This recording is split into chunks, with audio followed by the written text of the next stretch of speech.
Ils se rencontraient fréquemment et leur lien commença à devenir si fort. Amadou était complètement captivé par Malia, qui se positionnait habilement comme la partenaire idéale pour lui, capable de produire un héritier qui lui succéderait un jour. Amadou s'échauffa peu à peu à l'idée, et un soir, au cours d'un dîner somptueux, il lui demanda d'être sa femme, lui promettant une vie de luxe et de confort.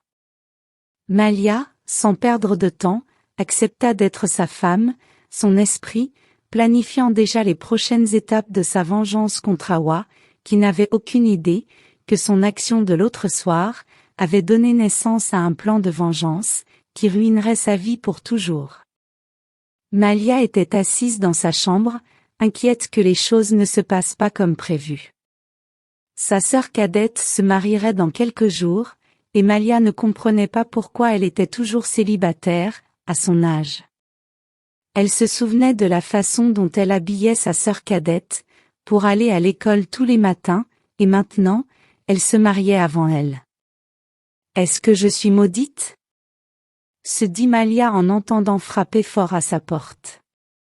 C'était Asma, qui était venue lui montrer la robe que son tailleur venait de déposer pour son Ibankou, le mariage traditionnel Ibo. « Sœur Malia, de quoi ai-je l'air ?» Asma demanda sa sœur, qui ne pouvait contenir sa joie.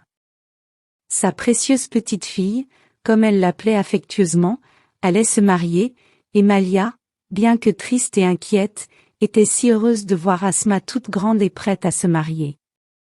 Le futur mari d'Asma était un homme très riche et respectable, qui avait rencontré Asma lors de sa cérémonie de remise de diplôme. Il était le frère d'un des amis d'Asma, qui s'était intéressé à elle lors de la cérémonie de remise des diplômes. Le blâmeriez-vous ? Asma était d'une telle beauté à voir. C'était une fille extrêmement brillante qui avait obtenu son diplôme avec une mention très bien en droit, et qui était également devenue la meilleure étudiante diplômée de son département. C'était aussi une fille extrêmement brillante, qui fut admise à l'université à l'âge de 14 ans, grâce à une bourse à laquelle des milliers de personnes postulaient. Non seulement elle était brillante, mais elle était aussi une cuisinière exceptionnelle, qui préparait les meilleurs plats. Adnan était captivé par elle et devait en faire sa femme. Malia ne pouvait s'empêcher de se comparer à sa sœur cadette, qui semblait avoir la vie qu'elle désirait tant.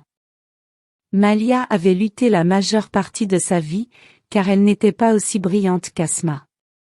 Elle avait tellement de reports à l'université, et avait même dû passer une année supplémentaire à essayer de terminer tous ses papiers en suspens. Contrairement à Asma, qui était si simple et gentille, Malia était tout le contraire. Elle détestait cuisiner et ne voyait jamais pourquoi une femme devrait cuisiner pour sa maison, alors qu'elle pouvait avoir un chef, ou pire encore, acheter de la nourriture dans les restaurants locaux. La dernière fois que Malia a essayé de cuisiner une spécialité locale, pour gagner le cœur d'un homme, il a fini par passer des jours aux toilettes. Malia décida alors qu'il valait mieux qu'elle reste loin des hommes qui s'attendaient à ce qu'elle cuisine en tant qu'épouse. Elle se concentrait plutôt sur l'attraction d'un homme riche, qui serait en mesure de payer les services d'un chef, car Malia ne supportait pas l'idée de cuisiner et de faire les tâches ménagères dans la maison de son mari. Tous les hommes qui se présentaient à elle étaient pauvres ou en difficulté, et Malia n'hésitait pas à refuser leurs avances. Elle espérait trouver un homme riche au mariage de sa sœur, car Adnan était non seulement riche, mais aussi bien connecté. Elle décrocha son téléphone et appela son tailleur pour confirmer si sa robe était prête, mais son tailleur ne répondit pas à son appel. Le mariage était dans 2 jours, et Malia ne pouvait pas risquer d'être déçue par son tailleur, alors elle quitta précipitamment sa maison, se rendit chez le tailleur, pour s'assurer que sa robe était prête. Lorsqu'elle arriva au magasin, elle vit le tailleur, tenant son tissu dans sa main, non cousu. Malia ne put retenir sa colère. « Fatoumata, ce n'est pas mon tissu ?» demanda-t-elle, tandis que Fatoumata sortait rapidement ses ciseaux et commençait à couper le tissu. Malia, furieuse, regarda Fatoumata couper et coudre sa robe, petit à petit. Après plusieurs heures, une jeune femme entra dans la boutique et demanda au tailleur ses vêtements. Fatoumata dit à la femme que ses vêtements étaient presque prêts et qu'elle les terminerait une fois qu'elle aurait fini la robe sur laquelle elle travaillait. La jeune femme, furieuse, saisit la robe de Malia et la tira loin de la machine à coudre, déchirant la robe au passage. Malia lui donna une sale gifle, alors qu'elles sautaient l'une sur l'autre et commençaient à se battre. Elles lancèrent plusieurs coups de poing, alors que Malia attrapa les tresses de la femme et commença à tirer de toutes ses forces. Elle s'accrocha fermement aux tresses de la femme, en tirant certaines tresses hors de leurs racines. Incapable de supporter la douleur, la femme s'enfuit de la scène, promettant de donner une leçon à Malia. « On ne peut pas faire plus qu'un rat mort », répondit Malia à la femme en colère, alors qu'elle se tourna vers Fatoumata, qui s'excusa pour ce qu'elle avait fait. Après quelques heures, la robe de Malia était enfin prête. Malia emballa la robe et rentra chez elle. Il faisait déjà nuit, alors elle monta à bord d'un vélo et se dirigea directement vers la maison, car elle avait promis d'aider sa mère à étiqueter les souvenirs de mariage, et devait rentrer bientôt. Ils roulèrent pendant quelques minutes, et s'approchèrent d'une route solitaire qui menait à la maison de Malia. Une voiture semblait rouler agressivement vers eux, et Malia, craignant pour leur sécurité, dit au cycliste d'accélérer. Elle regarda pour voir qui c'était, et vit la femme avec laquelle elle s'était battue quelques heures auparavant. À ce moment-là, Malia sut qu'elle était en grave danger. La femme en colère les poursuivit pendant quelques minutes, tandis que le cycliste roulait à toute vitesse. « Madame, nous allons mourir cette nuit », dit-il à Malia, qui réfuta sa déclaration. Alors qu'ils allaient tourner, la femme en colère les rattrapa et les percuta hors de la route. Elle fit marche arrière et démarra avant que quiconque ne l'ait vue. Malia lutta pour sa vie, tout en parvenant à crier à l'aide. Un jeune homme l'entendit crier et se précipita pour l'aider à l'hôpital, où elle finit par s'évanouir. Malheureusement, le cycliste n'a pas survécu, car il s'est cogné la tête contre une pierre et est mort sur le coup. Malia se réveilla quelques heures plus tard, pour se rendre compte que son visage était gravement meurtri. Elle avait également une légère luxation et était incapable de bouger sa jambe droite. Son médecin, le docteur Dixon, entra dans la chambre pour l'informer qu'elle avait de la chance d'être encore en vie. Il lui dit que la légère luxation de sa jambe serait réparée dans quelques jours. Cependant, l'ecchymose sur son visage allait prendre des mois à guérir. Il dit à Malia qu'elle devait rester à l'hôpital quelques semaines, pour que les infirmières surveillent la cicatrice, pour éviter toute forme d'infection. Malia n'en croyait pas ses oreilles. Le mariage tant attendu de sa sœur n'était que dans quelques heures, et elle ne pouvait pas croire qu'elle allait être absente. Ses projets de rencontrer son riche mari au mariage étaient désormais loin de la réalité, et Malia éclata en sanglots à cette pensée. Le docteur Dixon, la voyant en détresse, tenta de la consoler. « Malia, dit-il doucement, parfois, la vie a une façon de nous rediriger quand on s'y attend le moins. Prends ce temps pour guérir, à la fois physiquement et émotionnellement. » Malia hocha la tête, bien que son cœur soit lourd. Alors qu'elle était assise là, elle réfléchit à tout ce qui s'était passé et jura de se venger. Sa sœur entra dans la pièce et rencontra le médecin, qui l'informa de l'état de sa sœur. Asma, debout à côté de sa sœur, la rassurant que tout irait bien. Malia n'aurait pas pu demander une meilleure sœur. Elle pouvait voir l'inquiétude dans les yeux d'Asma, alors qu'elle proposait de dormir à ses côtés toute la nuit. « Asma, ton mariage est demain, et tu dois être bien reposée pour l'occasion. Tu devrais rentrer chez toi et dormir, car je promets de prendre soin de moi. Je suis désolée de ne pas être là à tes côtés, sache juste que je serai là en esprit. » Les larmes coulaient des yeux d'Asma, alors qu'elle regardait le visage de sa sœur, qui était maintenant gravement marqué. Elle passa quelques minutes à l'hôpital et rentra chez elle pour se reposer avant son mariage. Le lendemain matin, l'amie de Malia, Aminata, arriva à l'hôpital et fut furieuse d'apprendre tout ce qui s'était passé. Elle dit à Malia qu'il devait retrouver la femme qui l'avait mise dans cet état pour s'assurer qu'il la paie. Malia dit à Aminata que son tailleur Fatoumata savait qui était cette femme, car c'était là qu'elle l'avait rencontrée. Aminata promit de faire ses recherches pour découvrir qui était cette femme et où elle vivait. Elle passa quelques heures avec Malia et les infirmières lui dirent de partir, car les heures de visite étaient désormais terminées. Le lendemain, Aminata revint et informa Malia que la femme à l'origine de son accident était l'épouse de Amadou Ude, un magnate du pétrole bien connu pour son immense richesse. Il était le plus jeune milliardaire de l'État, et on disait qu'il possédait plusieurs entreprises et puits de pétrole dans tout le pays. Sa femme Awa était une femme difficile, qui opprimait les gens, car elle croyait que l'argent de son mari pourrait la sortir de n'importe quel problème. La rumeur dit que Amadou Ude était à la recherche d'une autre épouse, car sa femme Awa n'avait pas réussi à lui donner d'enfant. Malia fut ravie d'entendre cela. Elle prépara sa vengeance, sur la façon dont elle gagnerait le cœur d'Amadou Ude. Il était évidemment riche, et tout ce qu'elle avait toujours voulu chez un homme. Malia était prête à devenir sa deuxième épouse, pour donner une leçon à sa femme Awa.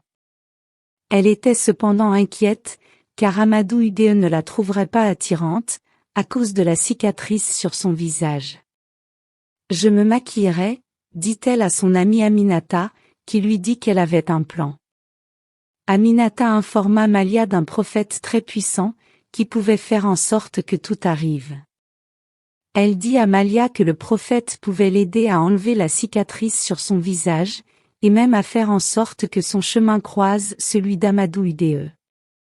Malia était heureuse d'entendre la nouvelle. Elle était cependant sceptique quant au pouvoir du prophète, mais Aminata la convainquit qu'il n'y avait rien de diabolique chez le prophète, dont les pouvoirs étaient naturels, car il était né avec eux. Plus tard dans la journée, le docteur Dixon entra dans sa chambre pour vérifier ses cicatrices. Elles guérissent magnifiquement, dit-il à Malia, qui lui dit qu'elle voulait être libérée.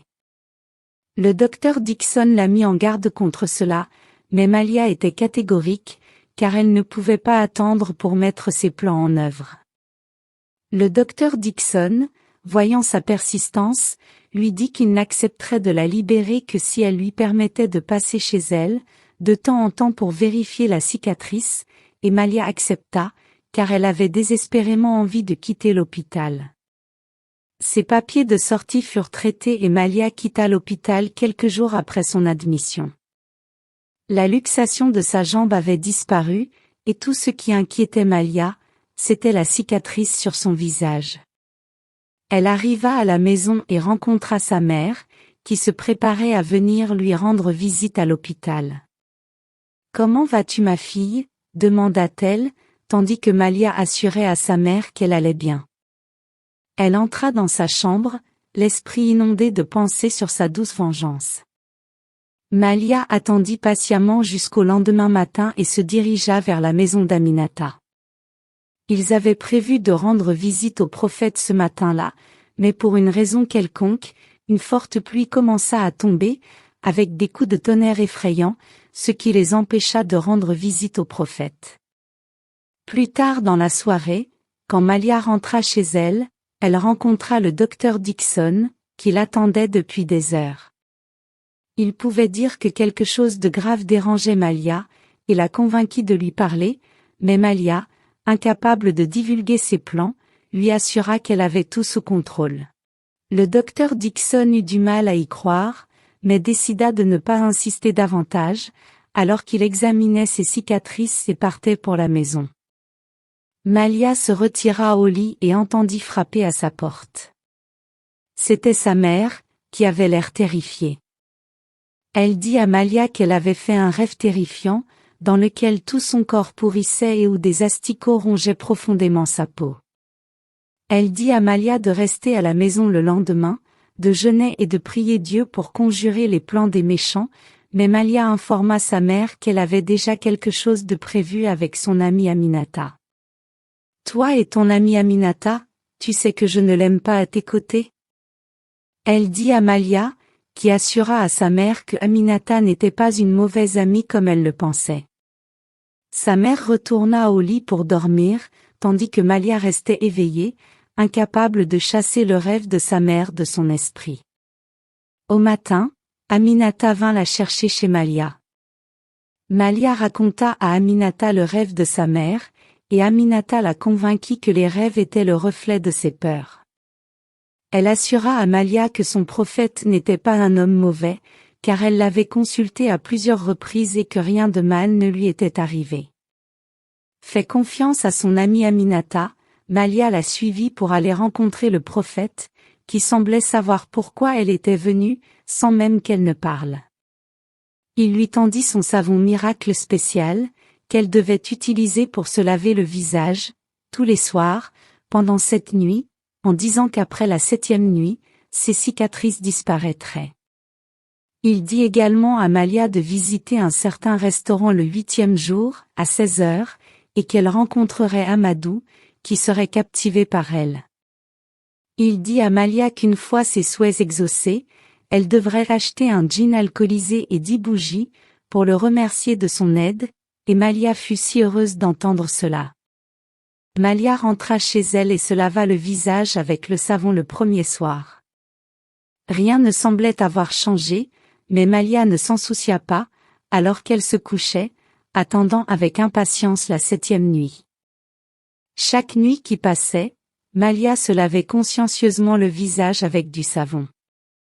La 7e nuit cependant, Malia se rendit compte que les cloques avaient diminué, mais pas complètement. Elle s'allongea alors sur son lit pour dormir, lorsqu'elle sentit une sensation sur son visage. Elle se précipita vers son miroir et réalisa que sa peau était maintenant aussi douce que celle d'un bébé. Malia était si heureuse de retrouver son beau visage. Ses cicatrices avaient miraculeusement disparu et elle se leva d'un bond, tout excitée, en attendant avec impatience sa rencontre avec Amadou. Au matin, sa mère vit son visage lisse et n'en croyait pas ses yeux. « Tes cicatrices ont disparu, dit-elle, alors que Malia lui révélait que c'était un miracle. Elle dit qu'elle avait jeûné et prié, et qu'elle s'était réveillée ce matin pour se rendre compte que le Seigneur avait guéri ses cicatrices. Sa mère était si excitée qu'elle s'agenouilla et remercia Dieu d'avoir guéri sa fille. C'était le 8e jour et Malia avait hâte de rencontrer enfin Amadou. Elle attendit patiemment jusqu'au soir et se dirigea directement vers le restaurant. Elle s'assit là patiemment et, à sa grande surprise, Amadou entra dans le restaurant et s'approcha de sa table. « Bonsoir ma belle, est-ce que ça te dérange si je me joins à toi ?» dit Amadou à Malia, qui sourit gracieusement, essayant de cacher son excitation. « Bien sûr, assieds-toi, » dit-elle à Amadou, qui s'assit en face d'elle. Amadou et Malia se connectèrent instantanément, car ils conversèrent comme des personnes qui se connaissaient depuis très longtemps. Amadou se trouva attiré par Malia, dont la beauté était irrésistible. Ils se rencontraient fréquemment, et leur lien commença à devenir si fort. Amadou fut complètement captivé par Malia, qui se positionna habilement comme la partenaire idéale pour lui, capable de produire un héritier qui lui succéderait un jour. Amadou se réchauffa peu à peu à l'idée, et un soir, au cours d'un dîner somptueux, il lui demanda d'être sa femme, lui promettant une vie de luxe et de confort. Malia, sans perdre de temps, accepta d'être sa femme, son esprit, planifiant déjà les prochaines étapes de sa vengeance contre Hawa, qui n'avait aucune idée que son action de l'autre soir avait donné naissance à un plan de vengeance, qui ruinerait sa vie pour toujours. Peu de temps après, Amadou s'est adressé à la famille de Malia pour lui annoncer son intention de l'épouser. Sa famille ne semblait pas à l'aise avec son choix de mari, sachant qu'il était déjà marié à une autre femme. La sœur de Malia, Asma, lui a parlé de son choix et Malia l'a informé que sa décision était déjà prise. Malia n'avait aucun problème à être une seconde épouse et l'a fait savoir à sa famille, qui n'avait d'autre choix que d'accepter son choix. Une date a ensuite été fixée pour leur mariage traditionnel et la nouvelle s'est répandue, parvenant aux oreilles de sa femme Hawa, qui n'a jamais su que son mari voyait une autre femme, et a parlé de se marier avec elle. Le matin de leur mariage traditionnel, Hawa a pris d'assaut la maison de Malia, demandant à voir la femme, qui a eu l'audace d'épouser son mari. Elle hurla à tue-tête, défiant la femme de se tenir devant elle, et Malia ne pouvait pas attendre de voir le regard d'Hawa, quand elle se rendrait compte que son mari se mariait avec la même femme qu'elle avait presque tuée. Malia sortit majestueusement de sa maison, alors qu'elle se tenait face à face avec Hawa, qui ouvrit les yeux sous le choc, pour se rendre compte que la femme avec laquelle son mari se mariait, était Malia. Son cœur se mit à battre si vite, que cette révélation la prit au dépourvu. Malia, dit Hawa, sa voix tremblante d'un mélange de choc et de colère. Comment oses-tu? Malia sourit, appréciant le regard d'Hawa. Oui, c'est moi. Et maintenant tu vois comment fonctionne la vie, n'est-ce pas? Tu as essayé de me tuer, et maintenant je vais être la deuxième femme de ton mari. Les yeux d'Hawa étaient maintenant pleins de rage. Tu ne t'en tireras pas comme ça, Malia. Je vais m'en assurer. Que se passe-t-il ici? Demanda-t-il, alors qu'Hawa se tournait vers lui et lui disait qu'il ne pouvait pas épouser Malia, car son but en l'épousant était de la contrarier. Amadou regarda Hawa avec dédain et lui dit qu'elle n'avait pas son mot à dire sur qui il choisirait d'épouser, et que plus tôt elle s'en rendrait compte, mieux ce serait pour elle. Hawa avait le cœur brisé. Elle ne pouvait pas croire qu'un homme avec qui elle était depuis plus de 10 ans lui dirait une telle chose, sans tenir compte de ses sentiments.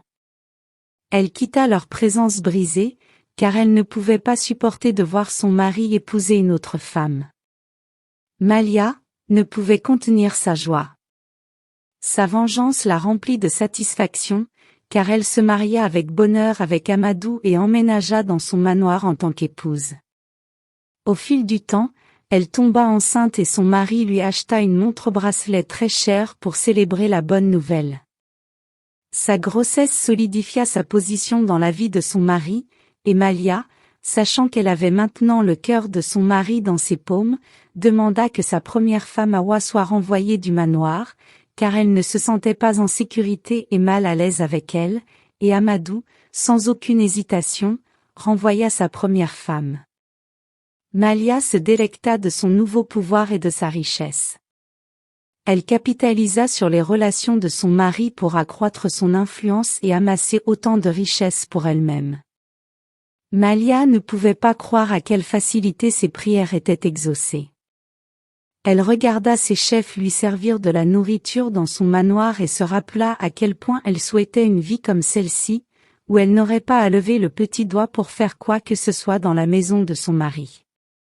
Elle acheta les 10 bougies et une bouteille de gin que le prophète avait demandé et son amie Aminata lui proposa de l'aider à livrer les articles au prophète, étant donné qu'elle était enceinte.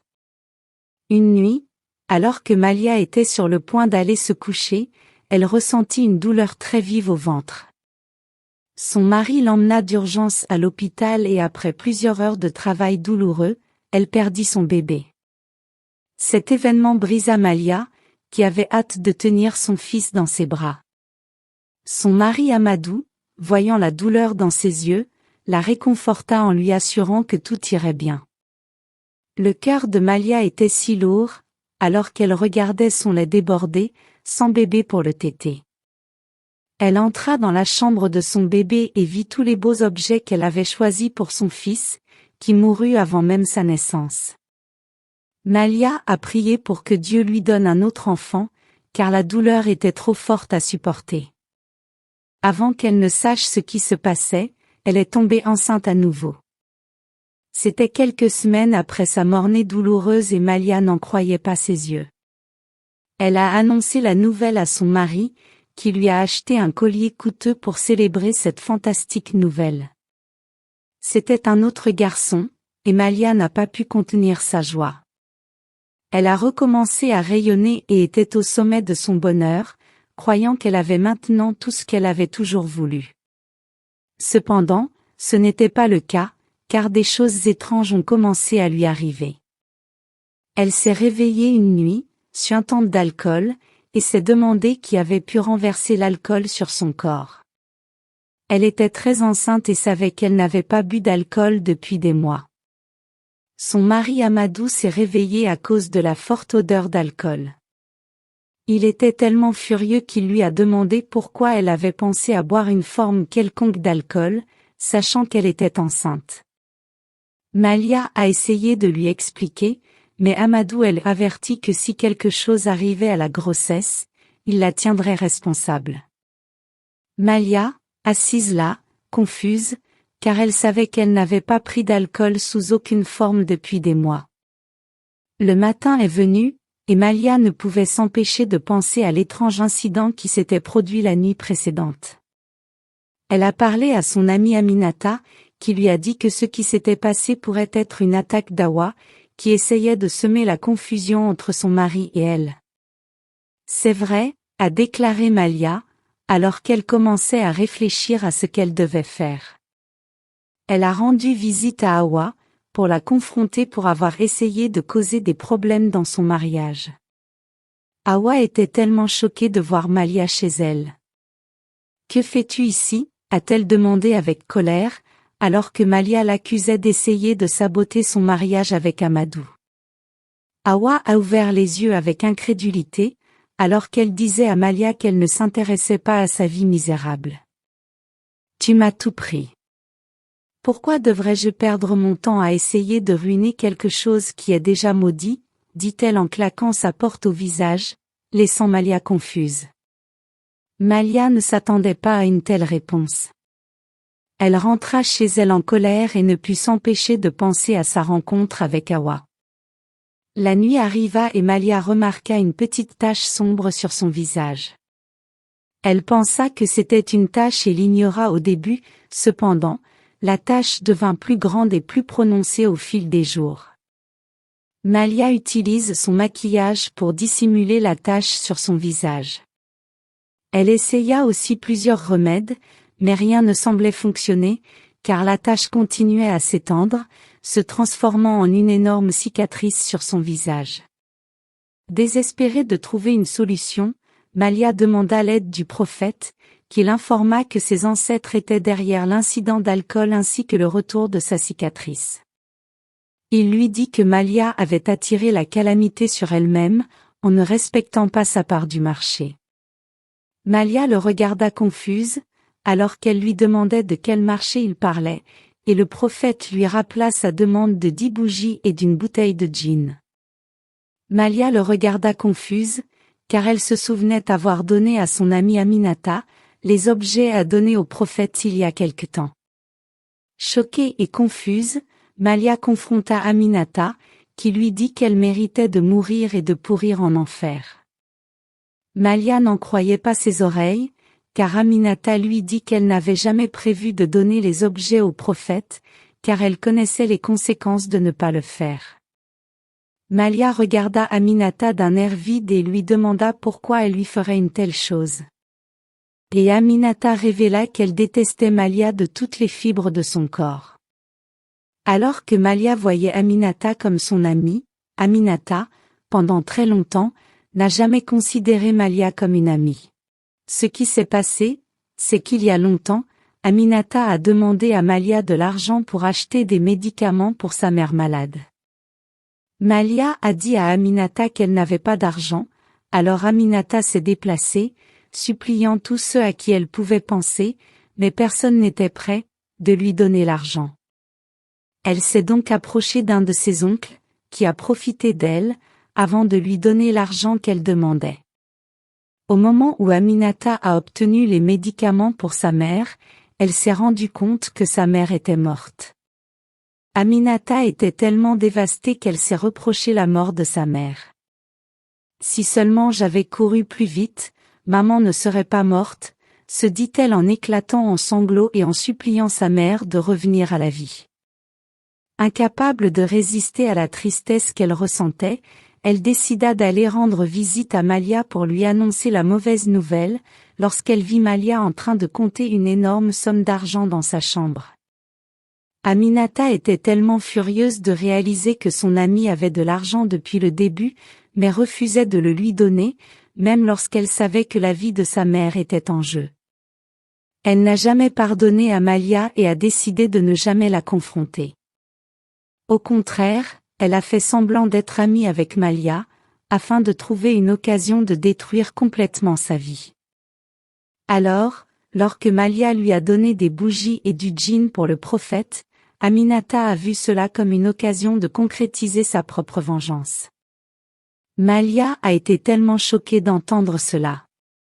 Elle se souvint du jour exact où cela s'était produit et dit à Aminata que l'argent qu'elle avait vu appartenait à sa mère, qui était entrée dans sa chambre ce soir-là et lui avait donné l'argent pour qu'elle le compte afin de confirmer qu'il était complet. L'argent appartenait aux femmes de l'église de sa mère, qui avaient gardé leur argent avec elle.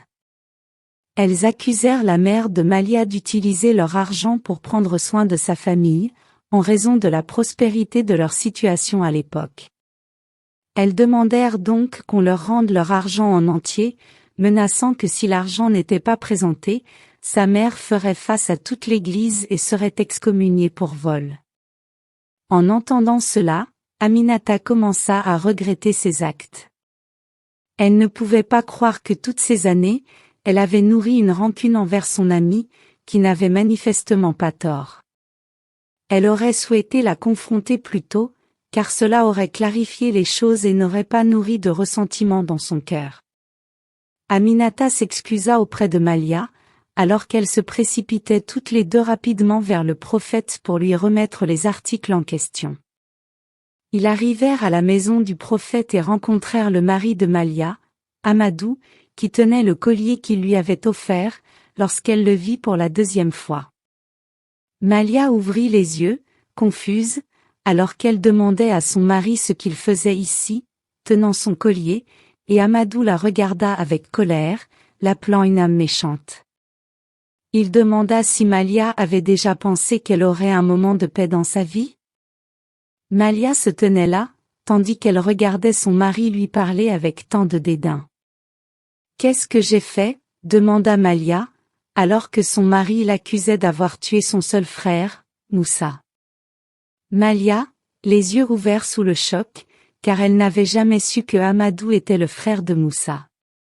Il y a de nombreuses années, Moussa a rencontré Malia à l'université et est tombé profondément amoureux d'elle. À l'époque, Malia était une fille très calme et humble.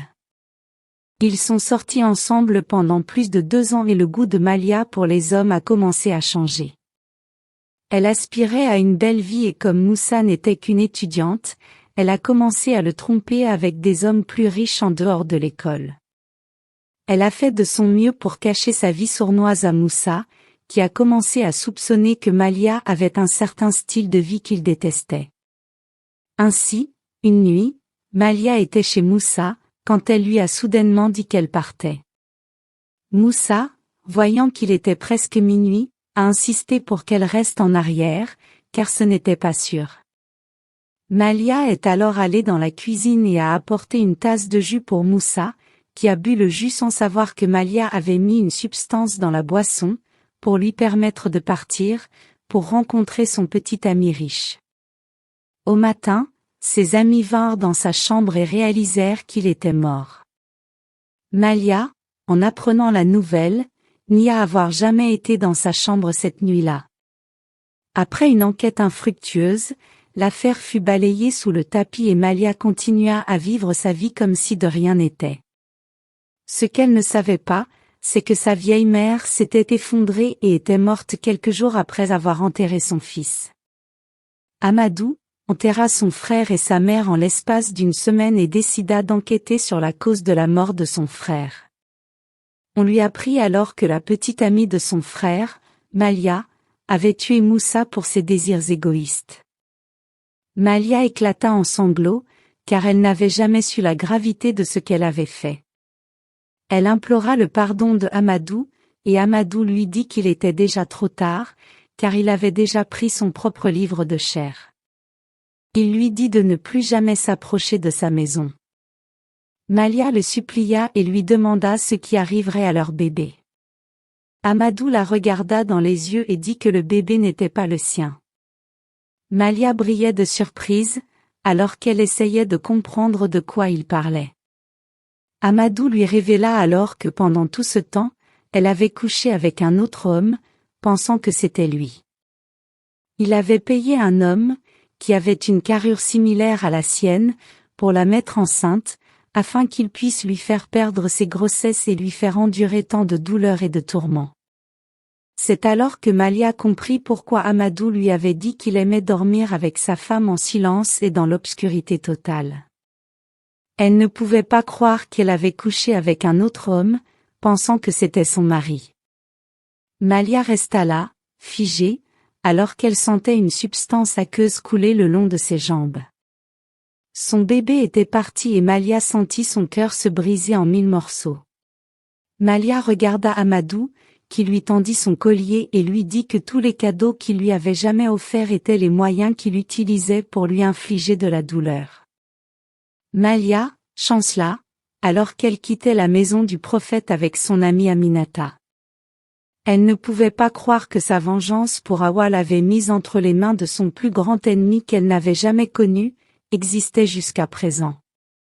Malia, pendant tous ces mois, croyait que Amadou avait chassé sa femme à cause de son amour pour elle. Ce qu'elle ne savait pas, c'est qu'Awa avait trompé Amadou avec plusieurs hommes pendant tant d'années. Il avait déjà décidé de la renvoyer. Alors, quand Malia le lui demanda, il approuva sa demande, sans réfléchir à deux fois. Malia était tellement perdue et brisée. Elle ne pouvait pas croire que l'homme qui l'avait comblée de tant d'amour était le même homme, derrière ses larmes et son tourment. À ce moment-là, Malia regretta tout ce qu'elle avait fait. Sa grossesse s'était arrêtée et sa cicatrice était revenue pire qu'avant. Malia a donc dû passer plusieurs semaines à l'hôpital. Le docteur Dixon a pris grand soin d'elle et l'a réconfortée chaque fois qu'elle était de mauvaise humeur. Il a pris grand soin de sa blessure, qui a complètement guéri au bout de plusieurs mois. Finalement, Malia a pu quitter l'hôpital et le docteur Dixon a veillé à la surveiller tous les soirs. Ils sont rapidement devenus proches et peu de temps après, le docteur Dixon lui a demandé de l'épouser, malgré toutes les choses qu'elle avait traversées dans le passé. Il lui a assuré que personne n'était parfait et qu'il l'aimait, malgré tout cela. C'est ainsi que Malia épousa le docteur Dixon, qui l'aimait et la chérissait de tout son cœur. Il n'était pas un homme riche, mais son cœur était riche, et Malia vécut le reste de sa vie, heureuse et en paix. Cependant, Amadou, bien qu'il ait réussi à se venger, vécut le reste de sa vie en regrettant toutes les choses terribles qu'il avait faites. Il pensait que la vengeance satisferait son esprit, mais ce n'était pas le cas, car il vécut une vie de misère, se rappelant constamment les vies innocentes qu'il avait prises dans le processus. La leçon à tirer de cette histoire est que nos actions ont toutes des conséquences. Nous devons apprendre à réfléchir à chaque décision que nous prenons, pour éviter de prendre des décisions qui affecteraient nos vies et celles de ceux qui nous entourent. Apprenez l'art de communiquer, car les suppositions peuvent conduire à des malentendus qui peuvent nuire à des vies et à des relations. Ne vous attardez pas sur la vengeance, car la vengeance engendre la souffrance, mais apprenez à pardonner, car le pardon est un moyen de promouvoir une paix durable. J'espère que vous avez apprécié l'histoire.